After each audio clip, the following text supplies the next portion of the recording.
요한일서 5장 13절 21절 말씀을 가지고 영생이 있는 사람들, 이런 제목으로 함께 은혜를 받겠습니다. 어느 목사님이 기차 안에서 여행을 하면서 열심히 전도를 하고 있었습니다. 그 앞에 앉아있는 여행객에게 복음을 전해주었지만 그 사람은 성경의 내용은 다 거짓말입니다, 완강히 거부하면서 믿지를 않았어요. 목사님께서 성경을 펴놓고 성경을 조목조목 짚어가면서 성경은 사실이에요, 거짓이 아닙니다. 하지만 불신자였던 그 여행객은 화를 내면서 그 성경을 빼앗아가지고 왜 여행하는 나를 귀찮게 구는 거예요? 성경책을 창밖에다 던져버렸어요. 그런 일이 있은 후 1년쯤이 지났을 때에 한 초신자가 그 목사님이 성시는 교회에 찾아왔습니다. 새신자로 등록을 하고 목사님을 찾아왔어요. 목사님, 제가 세례를 받고 싶습니다. 아, 그러십니까? 그럼 어떻게 예수를 믿게 되었는지 말씀해 주실 수 있겠습니까? 예, 사실은 저는 예수 믿는 사람이 한 사람 없는 동네에 살고 있었어요. 복음을 들어보지도 못했고 성경에 대해서, 하나님과 예수님에 대해서 전해주는 사람도 없고 저는 모르고 살았습니다. 그런데 어느 날 밭에서 내가 일을 하고 있는데 기차가 휙 지나가면서 뭐가 떨어지는, 근데 가슴을 탁 치고 떨어지는 걸 보니까 그게 성경책이었다는 거죠. 그래서 제가 그때부터 성경책을 읽기 시작했어요.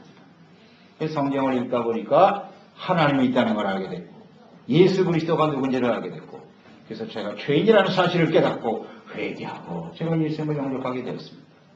한 1년의 시간이 지났는데 내가 이렇게 살아서는 안 되겠다.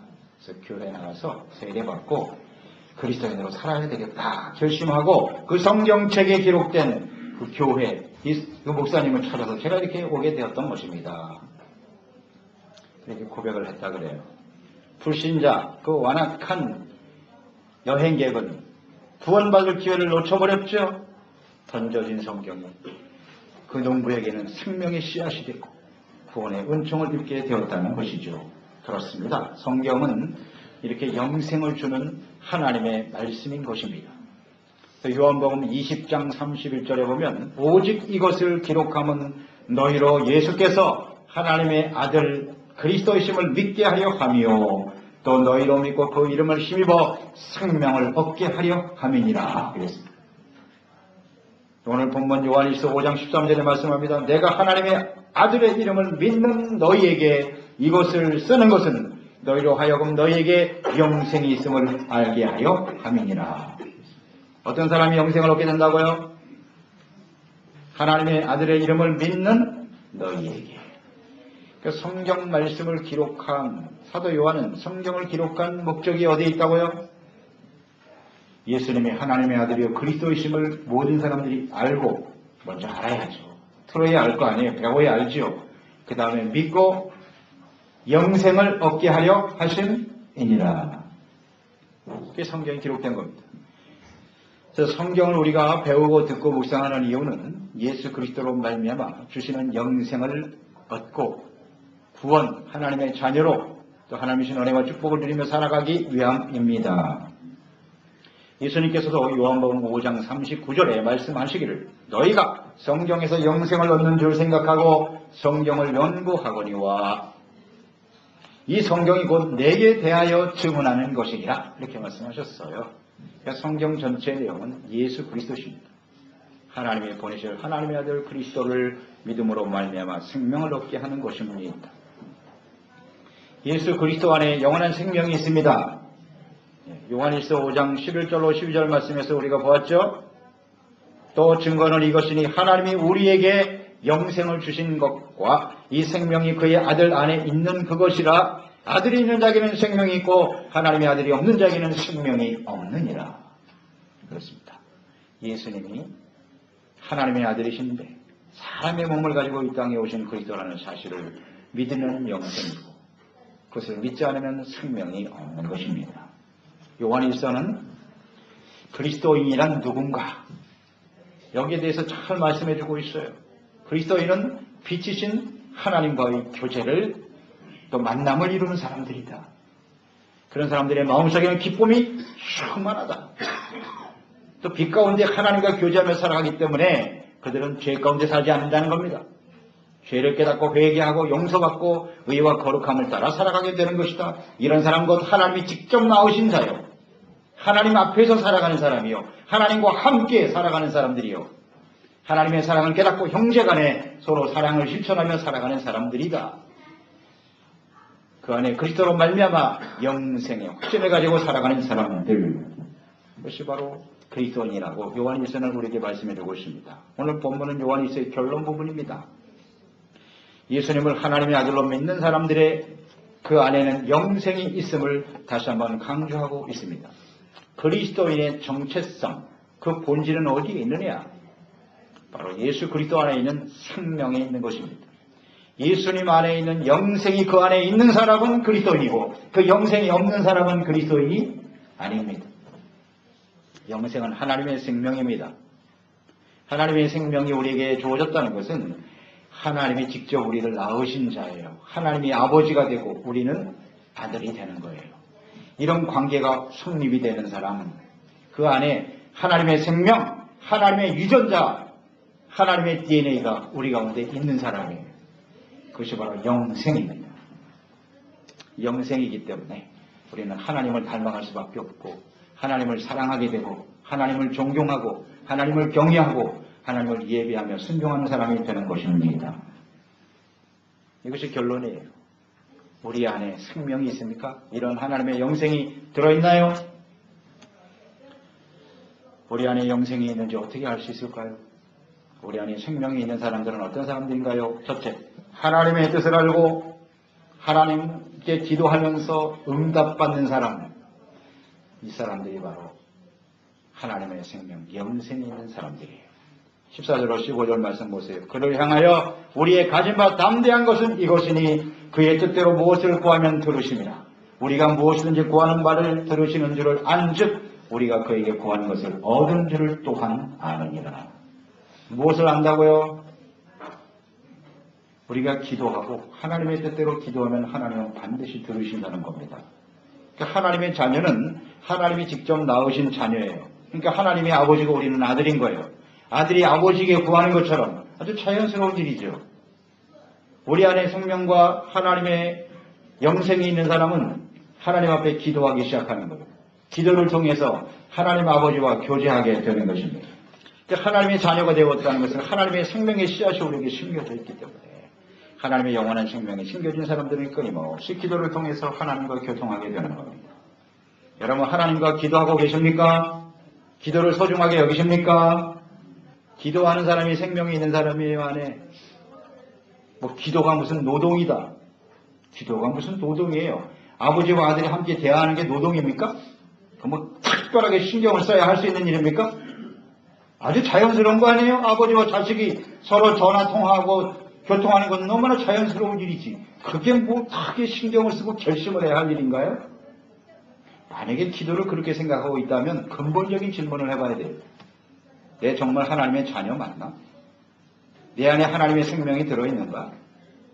하나님의 자녀이기 때문에 우리는 아버지께 담대히 기도할 수 있고 구할 수가 있습니다. 아버지니까 자식은 언제든지 당당하게 구할 수가 있어요. 다른 사람 같으면 신경을 써야 되죠. 내가 이 말을 하는 것이 저 사람에게 혹시 무례가 되지는 않나? 내가 너무 무례한 곳을 구하는 건 아닌가? 생각할 필요가 있겠지만 아버지께 구하지 못할 게 어디 있어요? 반드시 들어주신다는 확신을 갖고 있는 거죠. 이런 사람이 그 안에 생명이 있는 사람입니다. 마태복음 7장 11절 너희가 악한 자라도 좋은 것으로 자식에게 줄 줄 알거든 하물며 하늘에 계신 너희 아버지께서 구하는 자에게 좋은 것 주시지 아니하시겠느뇨. 아멘. 하나님의 아버지라고 확신하는 사람들은요 기도할 때 의심하지 않아요. 확신을 가지고 기도하는 것이요. 내 아버지, 사랑의 아버지시고 우리 하나님은 전능하신 하나님이세요. 천지 만물을 창조하신 하나님이세요. 세상의 주인이세요. 못하신 일이 어디 있어요, 하나님께서. 그러니까 우리는 하나님께 이렇게 담대한 마음을 가지고 기도하는 거예요. 그런 사람이 생명을 가진 하나님의 자녀예요. 어린아이가 부모에게 구할 때 부모의 뜻을 고려하지 않습니다. 어린아이들. 그냥 자기가 필요하는 걸 구하는 거예요. 그러면 부모가 판단을 합니다. 이것을 줘야 될지 안 줘야 될지 판단하고 부모는 응답해 주죠.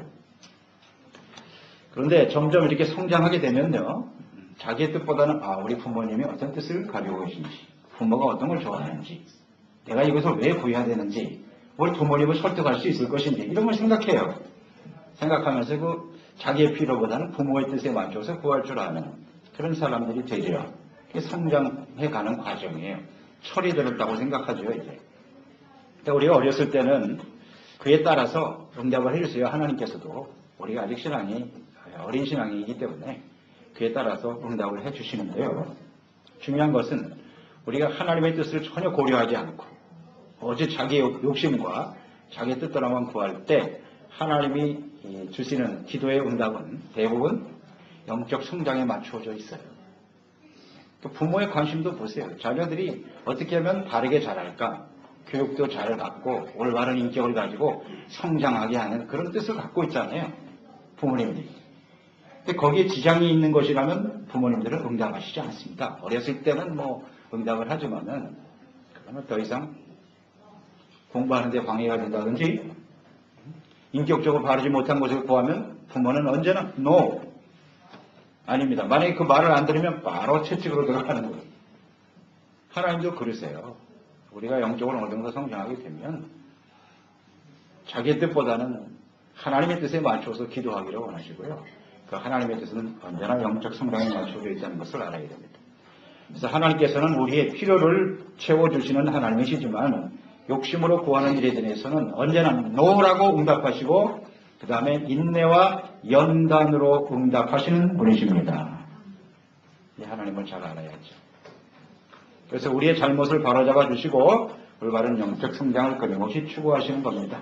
그러니까 하나님의 생명, 즉 영생에 있는 성도는 그 생명의 특성이 성장하는 것이니까요. 하나님의 생명이 있으면 점점 자라요. 그런데 10년, 20년 됐는데 맨날 자기 중심으로 구하고 있어. 나의 필요만을 구하고 있어. 이거 의심해 봐야 돼. 그 사람 정말 하나님의 생명이 있는 사람인가? 10년, 20년 하나님의 말씀을 듣고 신앙생활을 했으면 이제는 하나님의 뜻을 알아야 될 거 아니에요. 하나님의 뜻에 맞는 기도를 할 줄 알아야 되지요. 근데 아직도 우유 전만 달라고 이러고 있어. 이건 온전한 생명이 있는 사람이라고 볼 수가 없는 거죠. 그러니까 우리는 이런 생각을 한번 해봐야 돼요. 하나님 앞에 우리가 기도를 하는데 그 기도에 대한 응답의 확신이 없어.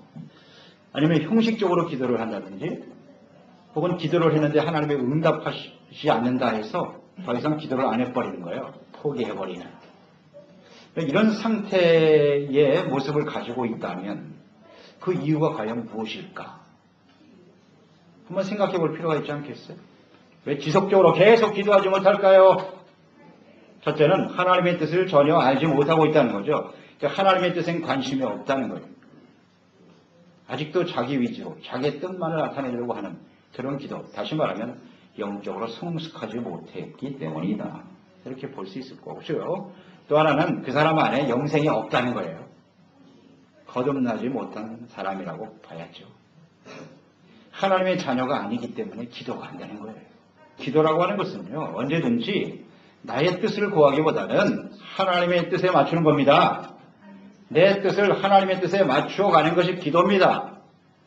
그러니까 하나님의 생명이 우리 가운데 충만하면 영적으로 성숙하게 되고 하나님의 뜻에 맞는 온전한 기도를 드리는 사람이 되는 것이고요. 그 기도에 대해서 절대 의심하거나 하지 않아요. 확신을 갖게 되는 거예요. 하나님이 나의 기도를 반드시 들어주신다. 주님의 뜻에 맞는 기도를 드릴 수 있어야 되는 것입니다. 자, 그러면 하나님의 뜻대로 드리는 기도는 무엇일까? 오늘 본문 말씀을 통해서 우리가 한번 알아볼 필요가 있겠죠. 하나님의 뜻대로 드리는 기도. 이것은 16절, 17절 말씀에 나와 있는데요. 누구든지 형제가 사망에 이르지 아니하는 죄를 범하는 것을 보거든 구하라. 그리하면 사망에 이르지 아니하는 범죄자를 위하여 그에게 생명을 주시리라. 또 사망에 이르는 죄가 있으니 이에 관하여 나는 구하라 하지 않노라. 모든 불의가 죄로 돼 사망에 이르지 않은 죄도 있도다. 그랬습니다. 자, 여기 보면 주님께서 생명을 주시겠다라는 말씀이 있고 구하라라는 말씀이 있네요. 그러니까 어떤 사람을 위해서 구하라고요? 사망에 이르지 않는 죄를 지은 사람을 위해서 기도하라. 그러면 그에게 하나님의 생명을 주시리. 이게 하나님의 뜻이네요.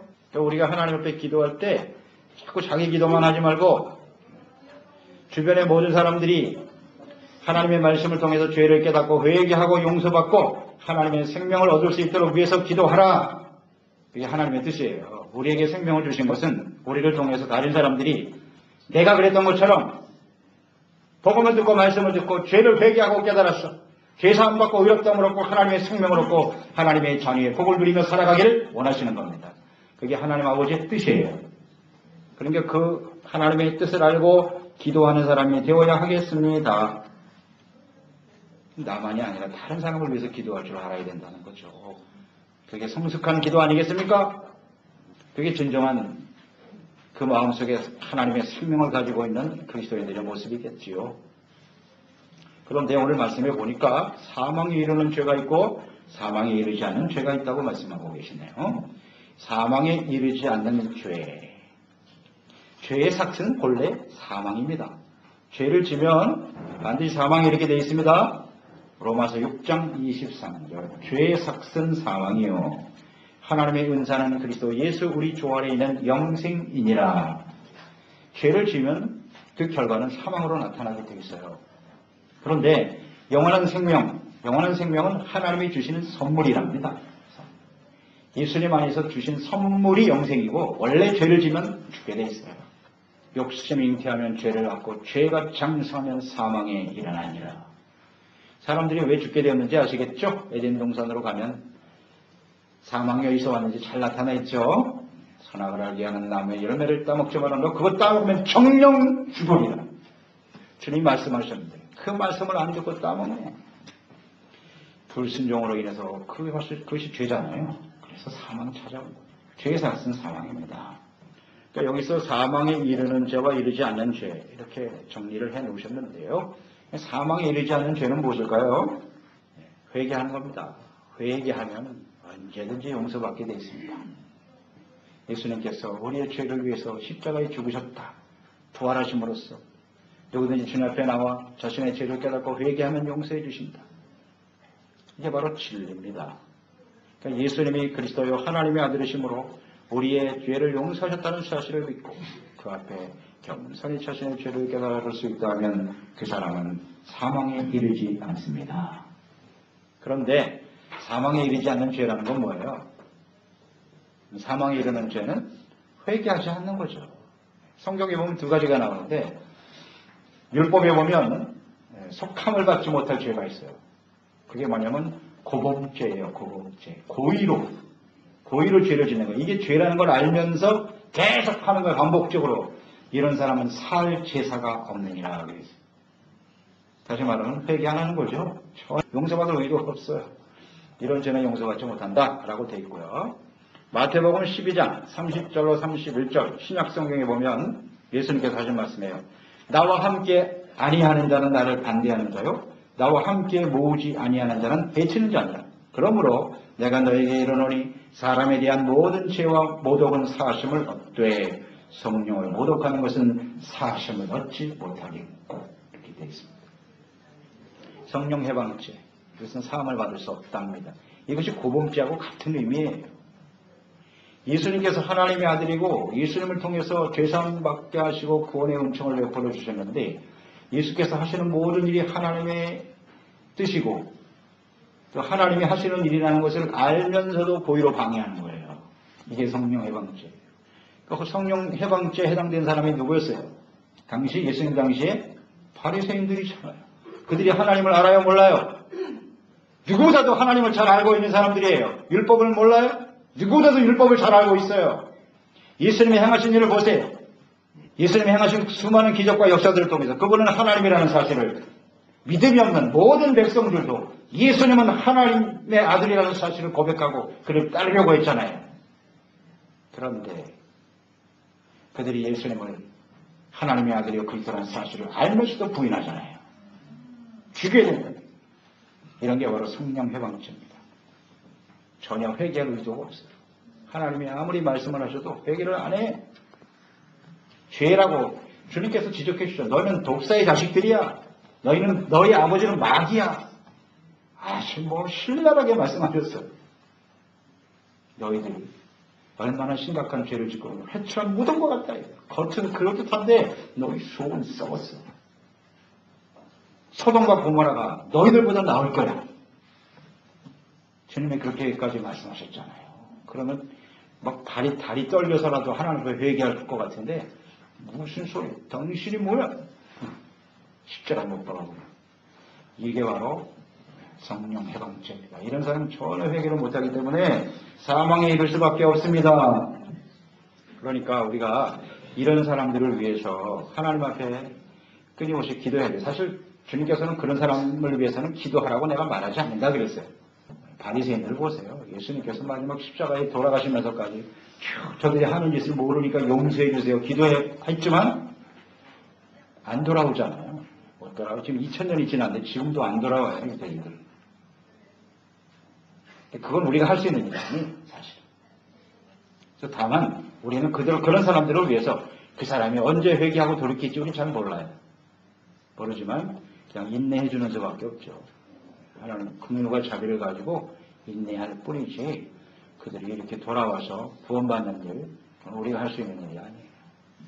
그러나 하나님의 말씀을 듣고 회개하고 돌이킬 수 있는 사람들이 있기 때문에 우리가 그들을 위해서 끊임없이 기도하라는 거죠. 기도하고 구하라. 불쌍히 여기는 마음을 가지고 이런 사람이 바로 그 안에 생명이 있는 사람들이에요. 확신과 담대함을 가지고 하나님의 뜻대로 나만을 위해서 기도하는 것이 아니라 이웃의 영혼들을 위해서 회복을 위해서 기도할 수 있는 사람이 되어야 합니다. 두 번째, 안에 영생이 있는 사람들은 뭐냐? 지식과 확신이 있는 사람들이네요. 호세아서 4장 6절에 보면요. 내 백성이 지식이 없으므로 망하는도다. 내가 지식을 버렸으니 나도 너를 버려 내 제사장이 되지 못하게 할 것이요. 내가 네 하나님의 율법을 잊었으니 나도 네 자녀들을 잊어버리리. 자, 하나님의 백성들이, 즉 이스라엘의 멸망의 원인이 무엇이냐? 잘 정리되어 있죠? 지식이 없어서 망했다. 또 하나는 지식을 버렸다. 그 지식이란 무엇입니까? 율법을 잊었으니. 그러니까 율법에 나타난 하나님의 뜻, 즉 하나님과 하나님의 뜻이 무엇인가를 잊어버렸다는 거예요. 관심이 없어요. 하나님의 말씀을 버렸다는 겁니다. 그 소중한 하나님과 그 하나님의 뜻에 대한 지식을 버렸다. 그래서 멸망을 당했다라고 말씀하고 있습니다. 그러니까 우리가 지식이라고 하는 것은 아는 것이잖아요. 그러니까 우리 안에 영생이 있는 사람들은 하나님을 잘 알아야 돼요. 아는 것이 대단히 중요하단 말이에요. 오늘 본문 말씀에도 보면 18절로 20절 말씀에 안다라고 하는 표현이 3번이 나오는데요. 이 안다라고 하는 말은 그리스도인들이 반드시 알아야 할 중요한 진리요 확신입니다. 아는 것이 곧 믿음입니다. 모르면 믿을 수가 없습니다. 무엇을 알아야 되느냐? 어떤 지식을 가지고 있어야 되느냐? 그러니까 영생을 가진 그리스도인들이 가져야 될 3가지 지식과 확신. 첫째, 죄를 짓지 않고 영생을 가진 사람들은 반드시 마귀를 이긴다. 18절 말씀 보세요. 하나님께로부터 난 자는 다 범죄하지 아니하는 줄을 우리가 아노라. 하나님께로부터 나신 자가 그를 지키시며 약한 자가 그를 만지지도 못하리라. 아멘. 분명히 알고 있네요. 범죄하지 않은 줄을 하지 않는다라는 것을 아는 거예요. 그러니까 우리가 죄를 회개하고 용서받고 은혜 받은 사람들이기 때문에 더 이상 죄를 짓지 않는다. 여기 범죄하지 않는다라는 뜻이 뭐냐면 죄를 한 번도 짓지 않는다 그런 뜻이 아니고요. 계속해서 죄 가운데 살아가지 않는다 그런 뜻이에요. 죄를 멀리하게 돼 있어요. 죄를 싫어하고 죄를 깨닫고 회개하고 돌이키게 되지 그 죄를 알면서도 계속 그 가운데 사는 사람? 그 사람은 아니다. 그런 사람은 하나님의 자녀가 아니라는 거예요. 그 안에 영생이 없는 사람이다라는 것을 내가 안다. 그러니까 우리는 하나님의 자녀이지만 쉽게 범죄하고 사탄의 유혹에 넘어지게 되지요. 하지만 하나님의 자녀는 주님의 말씀을 들을 때 죄를 깨닫고 회개하게 되는 거예요. 용서와 자비와 긍휼을 구하는 사람이 됩니다. 계속해서 죄악 가운데 살지 않습니다. 그리고 죄를 회개하고 용서받으면 더 이상 악한 원수 마귀로부터 정죄받지 않는다는 거예요. 마귀와 싸워서 이길 수 있다는 확신을 갖게 돼요. 마귀는 죄가 있을 때만 역사할 수 있어요. 우리가 회개하지 않는 죄를 품고 있을 때만 우리 가운데 역사할 수 있어요. 그러나 우리가 회개하고 주님의 보혈로 씻음 받으면 절대로 마귀는 우리를 이기지 못합니다. 네, 우리의 싸움이 영적 싸움이라는 건 잘 아시죠? 하나님의 전신갑주를 입어라. 그래야 이길 수 있는 거예요. 진리의 말씀, 의의 흉배, 믿음의 방패, 복음의 평안의 신발, 구원의 투구, 말씀과 성령의 검을 들고 있으면 반드시 이겨요. 죄를 가지고 있으면 못 이기죠. 마귀를 두려워하십니까? 마귀를 두려워해서 마귀의 존재 자체를 부인하는 사람도 있어요. 그런 건 세상에 없어. 없긴 왜 없어요? 성경이 있다고 하는데, 지금도 있는데. 세상이 악한 원수 마귀에 속했다는 사실을 모르고 살아가나? 안타깝죠. 내가 없다고 해서 다 없는 게 아니잖아요. 마귀를 두려워하지 않아요. 예수 믿는 사람들은요. 주님 안에 생명이 있는 사람들.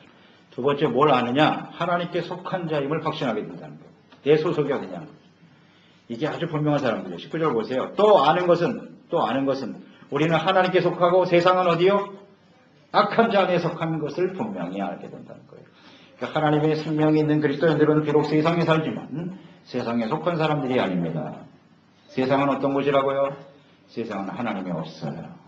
육신의 정욕, 안목의 정욕, 이 세상에 자랑을 쫓아 살아가는 거예요. 세상은 어디에 속했다고요? 악한 자. 악한 자가 마귀 아닙니까? 사탄 마귀에게 속해 있는 거예요. 세상은 이것을 아는 거예요. 이게 분별력이 있다는 겁니다. 소속이 내가 하나님께 소속이냐, 세상과 우리가 하나님의 자녀로 살지만 세상 속에 살잖아요. 그러니까 하나님께 속한 자는 세상에 속한 사람과 달라야죠. 이게 거룩함입니다. 다시 말하면 분명한 거룩함, 세상과 다른 모습, 다른 가치 기준, 다른 목적, 다른 삶의 모습을 가지고 살아가죠. 이런 확신이 있어야 이게 가능한 일이에요. 하나님께 속한 사람이 세상과 다른 것은 너무나 당연한 일 아니겠습니까? 세상과 마귀는 끊임없이 하나님의 자녀 백성들에게 핍박을 가하기도 하고 시련을 당하게 만들고 실패하게 만들고 두려움을 주죠. 또 반대로 쾌락에 빠져서 부패하게 만들기도 하고요. 유혹하고 의심, 낙심, 염려 등으로 끊임없이 하나님의 백성들을 세속화시키는 거죠. 세상에 속한 사탄의 종로로 타도록 끊임없이 역사하고 있습니다. 그러나 하나님께 속한 그리스도인들은 하나님의 생명이 우리 가운데 있기 때문에 생명은 능력이에요. 이 능력으로 죄를 이기고 의와 거룩함과 진실함으로 하나님의 거룩한 백성으로 살아가게 되는 것입니다. 마귀를 이기고 죄를 이기고 세상을 이기고 승리하는 삶을 살게 된다는 확신이 있어요. 확신. 이게 바로 우리 안에 하나님의 생명이 들어있는 사람의 증거예요.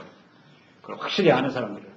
세 번째는 참되신 자 예수 그리스도 안에 있는 영생을 알고 확신하는 사람들이에요.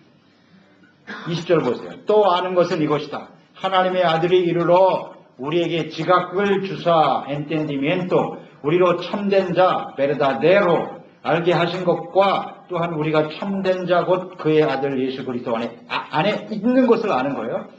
그는 참 하나님이시오 영생이시라. 아멘. 엔텐디멘토가 있답니다. 그러니까 하나님의 아들이 우리 가운데 오면 깨달음이 생기는 거예요. 지각. 깨달음. 뭘 깨닫는 거냐? 예수님이 어떤 분이신가를 알게 되는 거예요. 예수님이 하나님이시고 하나님의 아들이시고 그 안에 영생이 있다.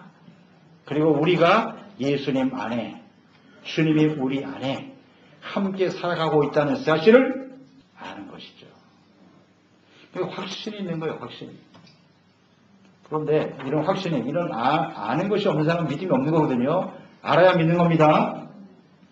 내가 정말 예수님 안에서 영생을 얻었는지 안 얻었는지 천국에 갈지 어떨지 이게 확신이 없어요. 이런 사람들은 아직 그 안에 영생이 없는 사람이에요. 이런 영생이 있는 사람은 절대 흔들리지 않습니다. 그러니까 하나님께서 예수 그리스도를 보내셔서 우리 죄를 위해서 십자가에 죽으시고 부활하게 하셨는데요. 그래서 모든 사람들에게 구원과 영생을 얻을 수 있도록 하나님의 그 아들을 보내셨다라고 하는 확실한 깨달음이 있고 그 믿음 안에서 승리하게 되는 것입니다. 근데 이것이 사실은 우리의 의지로 노력으로 되는 건 아니에요. 이치가 하나님이 주시는 은혜죠. 에베소서 1장 17절 우리 주 예수 그리스도의 하나님 영광의 아버지께서 계시와 지혜의 영 성령을 우리에게 주사 하나님을 알게 하시고 하나님이 성령을 보내셔서 예수님이 하나님의 아들이요 그리스도라는 사실을 깨닫게 하시는 거예요. 그런 사람 안에는 영생이 있는 거예요. 그러니까 아무리 신앙생활을 오래 해도 아직 이 지각이 없는 사람들이 있어요. 확실히 없어. 그러니까 신앙생활을 그냥 하나의 종교생활이지 이 진짜 예수님이 하나님의 아들이고 그리스도인지 이를 통해서 내가 앞으로 장차 천국에 가게 될 건지 예수님이 오시면 과연 나는 하나님 앞에 들림을 받을 수 있을까? 확신이 없어요. 잘 질문해 보세요. 이런 확신이 없다면 내가 모르고 있다는 얘기거든요. 이런 지각은 하나님이 주시는 거예요. 그래서 이런 지각을 하나님께 구하는 것이 올바른 기도겠죠. 그런 기도는 반드시 하나님이 들어주시겠지요. 솔직하게 하나님 앞에서 나 자신은 알 거 아니에요. 오늘 이 말씀에 비추어 보면 내 안에 정말 생명이 있는 사람인지 아닌지. 마지막 21절 말씀을 보세요. 21절 말씀에 보면 자녀들아, 자녀죠 당연히. 예수 그리스도의 생명이 우리 안에 있는 사람은 하나님의 자녀입니다. 자녀들아 뭐라고 말씀하고 있어요? 너희 자신을 지켜 우상에게서 멀리 가라. 요한일서의 결론이 우상이에요. 우상을 섬기지 말라고 그러네요. 우상과 하나님의 차이는 뭐냐? 오늘 이 생명에 대해서 우리가 말씀을 나눴으니까요. 우상 안에는 생명이 있어요? 없어요? 없어요. 우상 안에는 생명이 없다고요. 나무로 깎아놓고 돌로 깎아놓고 디립다 갖다 비는데 그 안에 생명이 있나? 아무리 얘기해봐야 거기 들을 수가 있어요? 돌이 듣긴 뭘 들어요? 생명이 없는 게 우상이에요. 그러니까 우리가 주님을 섬기는 신앙생활을 하고 있다고 하는데 우리 안에 하나님의 생명이 들어있지 않은 상태에서의 신앙생활, 그게 뭐냐? 그게 바로 우상이에요. 생명이 없는 신앙생활이 그게 우상숭배예요. 뭐가 달라요? 하나님의 뜻이 뭔지도 모르고 하나님이 어떤 분인지도 모르고 예수님이 하나님의 아들이라는 사실이 뭔지도 모르고 그리스도라고 믿는 것 자체의 의미도 전혀 깨닫지 못하고 오직 자기의 필요, 자기의 욕망 이것만 가지고 계속 비는 거예요. 그게 우상숭배자하고 뭐가 달라요? 똑같죠. 그러니까 많은 교회 안에도 우상숭배자가 많다는 거예요. 맞습니까? 틀립니까? 성경이 그렇게 증거하고 있잖아요. 이스라엘 백성들이 하나님의 선민인 거 틀림없죠? 그런데 하나님의 백성들이 뭐 했다고요? 우상숭배하고 있잖아요. 그것 때문에 망했잖아요. 이스라엘이. 우상숭배하라고 하는 거예요. 우상이란 여기 나와요. 자기를 지켜, 자기 자신을 지켜. 그래요. 우리 안에 하나님의 생명, 그리스도께서 우리 안에 계시고 우리가 주님을 섬기는 주님과의 온전한 생명의 역사가 온전히 이루어지도록 우리 자신을 지켜가는 저희들이 되어야 하겠습니다. 자기를 위하여, 자기 중심. 이게 다 우상입니다. 우리 안에 예수님이 계셔야 되고 하나님이 계셔야 되는데 자기가 들어가 앉아 있는 거예요. 내 기분, 내 감정, 내 뜻. 이게 더 중요한 거예요. 하나님 말씀보다. 내가 하고 싶으면 하고 하기 싫으면 안 하고 다 우상숭배입니다. 하나님 앞에서 내 기분이 뭐가 중요해? 내 뜻이 뭐가 중요해? 하나님 앞에서요. 늘 겸손한 자세로 하나님의 주신 그 생명과 은혜에 감사하면서 주님을 섬기는 사람이 되어야 하겠지요. 주님이 말씀하시면 우리 무조건 아멘이지. 거기에 대해서 무슨 주여 내가 이건 받아들일 수 있고 이건 받아들일 수 없습니다. 내 뜻대로 하겠습니다. 불순종 이거 다 우상이라고 그랬잖아요. 거역하는 마음. 이것은 사슬의 죄와 같다고 주님 말씀하고 계세요. 그러니까 우리 안에 말씀 간단하잖아요. 하나님의 생명이 있는 사람은 뭐라고요? 하나님의 뜻을 알고 하나님과 온전히 기도로 교제하면서 응답에 대한 확신을 가지고 사는 사람이에요. 그리고 예수님이 하나님의 어떤 분이신지 똑바로 알고 확신을 가지고 주님을 섬기는 사람이죠. 그냥 모르고 비는 거 이게 다 우상이에요. 절대 그러면 안 돼요. 그래서 하나님을 아는 일에 힘써가는 저희들이 돼야겠죠? 기도를 통해서 하나님의 생명의 역사가 더욱더 풍성해지는 그런 신실한 하나님의 자녀와 종들이 됩시다.